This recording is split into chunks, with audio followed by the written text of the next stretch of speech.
Global skill development mission में आपका स्वागत है। दोस्तों, अब हम वर्ब की सेकंड फॉर्म का सेकंड फॉर्म का प्रयोग सीखेंगे, जो कि हमारी इंग्लिश भाषा का बहुत इंपॉर्टेंट पार्ट है। जिस प्रकार से पहले हमने वर्ब की फर्स्ट फॉर्म का प्रयोग सीखा, इसी प्रकार से सेकंड फॉर्म का प्रयोग सीखेंगे। लेकिन वर्ब की सेकंड फॉर्म का प्रयोग वर्ब की फर्स्ट फॉर्म के कंपैरिजन में बहुत ईजी है, बहुत ज़्यादा आसान है।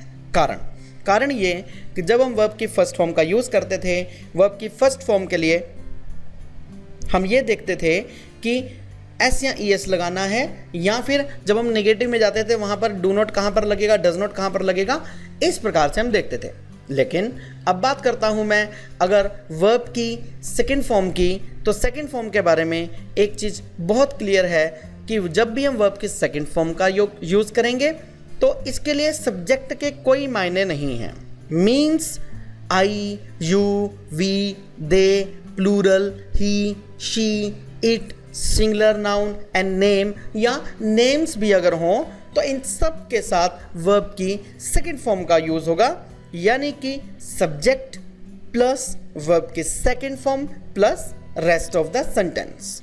अब हम जानेंगे कि वर्ब की सेकंड फॉर्म का प्रयोग कहाँ पर करते हैं। When we need to express an action that is past or happened, एक ऐसा एक्शन जो कि पास्ट में हुआ हो या हुआ है।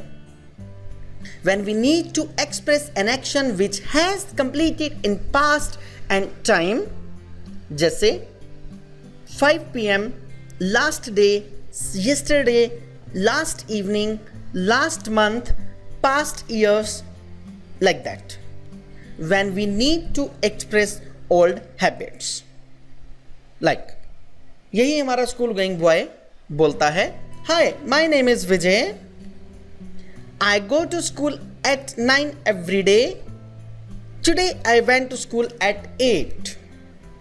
I play cricket every day, but I played hockey last evening.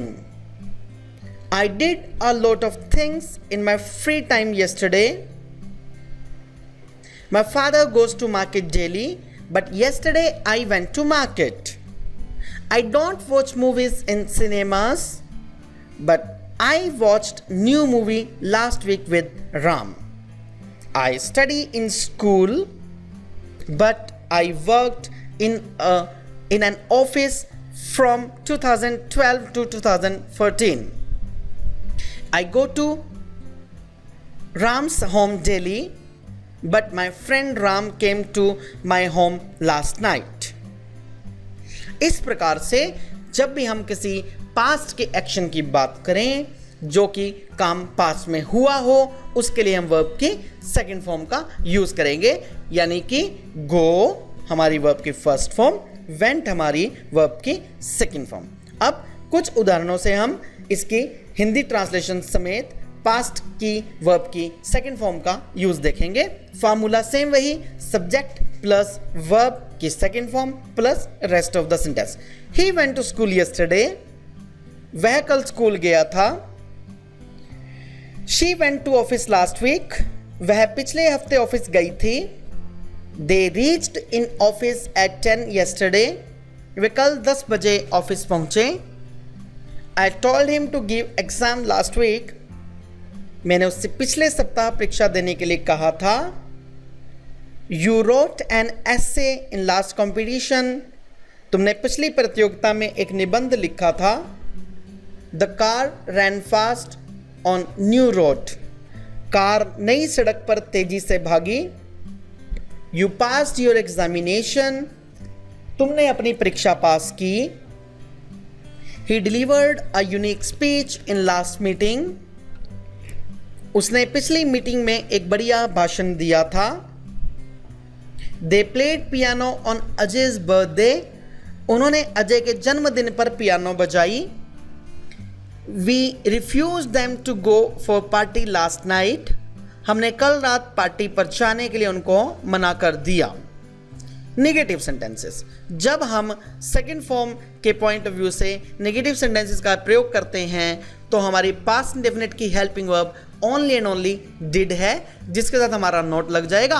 और हमेशा एक चीज का याद रखिएगा कि डिड के साथ कभी भी वर्ब की सेकंड या थर्ड फॉर्म नहीं लगती। डिड के साथ हमेशा और हमेशा वर्ब की फर्स्ट फॉर्म का यानी कि पहली क्रिया का प्रयोग होता है, चाहे हमारा सब्जेक्ट कुछ भी हो। सब्जेक्ट हमारे पास यदि I, we, you, they, plural, he, she, it, singular noun या नेम कुछ भी हो, इनके तुरंत बाद हमारी डिड नॉट, इसके तुरंत बाद हमारी वर्ब की फर्स्ट फॉर्म और रेस्ट ऑफ द सेंटेंस का प्रयोग होगा। इसको कुछ उदाहरणों की सहायता से समझते हैं।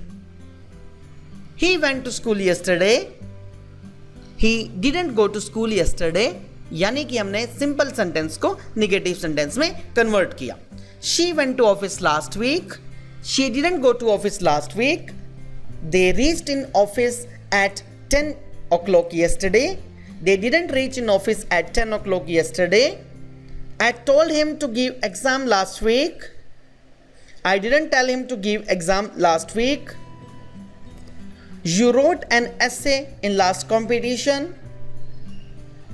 You didn't write an essay in last competition. The car ran fast on new road. The car didn't run fast on new road. You passed your examination. You didn't pass your examination. He delivered a unique speech in last meeting. He didn't deliver a unique speech in last meeting. They played piano on Ajay's birthday. They didn't play piano on Ajay's birthday. We refused them to go for party last night. We didn't refuse them to go for party last night.